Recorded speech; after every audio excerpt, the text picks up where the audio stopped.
Madame, Monsieur, bonsoir. Youri Andropov est mort. Le secrétaire général du Parti communiste soviétique avait 69 ans. Monsieur Konstantin Tchernenko, âgé lui de 72 ans, sera probablement son successeur. Youri Andropov s'est éteint hier à 16h50 heure de Moscou. Selon l'expertise médicale officielle, il est mort des suites d'une néphrite, de neurosclérose, hypertonie et diabète, compliqué d'une insuffisance rénale chronique.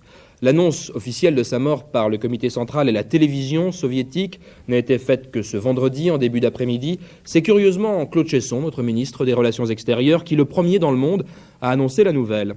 Successeur de Léonid Brejnev, Youri Andropov aura officiellement dirigé son pays pendant 464 jours, mais sa maladie l'a écarté de la scène publique pendant les 6 derniers mois. Youri Andropov, un homme malade, une carrière, une certaine idée du pouvoir, Frédéric Astou. Youri Andropov, que l'on voit ici au milieu des principaux dirigeants du Politburo assistés aux obsèques de Léonid Brejnev, était né dans un petit village du Caucase le 15 juin 1914, 2 mois avant l'éclatement de la Première Guerre mondiale. Fils de cheminot, il entre à 16 ans dans la vie active comme simple ouvrier télégraphiste. En 1936, il adhère au Parti communiste, dont il deviendra progressivement l'un des cadres importants. D'abord au Komsomol de sa région, les jeunesses communistes, puis au sein de l'appareil du parti. En 1956, lorsque l'armée rouge intervient pour mater l'insurrection hongroise, il est à Budapest au poste d'ambassadeur. C'est le début de son ascension. En 1962, il entre au secrétariat du comité central pour prendre 5 ans plus tard la direction du KGB, la police politique, une fonction qu'il occupera pendant 15 ans avec pour principale mission d'éliminer les dissidents. Ensuite, ce sera le retour au secrétariat du comité central en 1982 qui le conduira à la succession de Léonid Brejnev il y a près de 15 mois. Mais dès ses premiers mois d'exercice du pouvoir suprême, cet homme austère, qui passe pourtant pour un libéral cultivé, ne peut plus dissimuler ses problèmes de santé.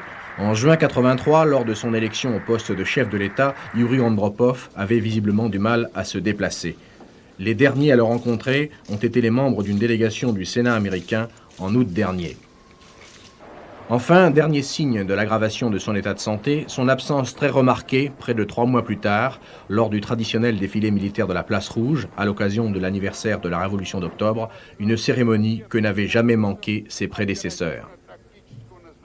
L'agence TASS annonce que Youri Andropov sera inhumé sur la Place Rouge, aux côtés des autres dirigeants de l'Union soviétique. Le corps sera exposé à la maison des syndicats les 11, 12 et 13 février. 4 jours de deuil national ont été décrétés, comme pour Léonid Brejnev.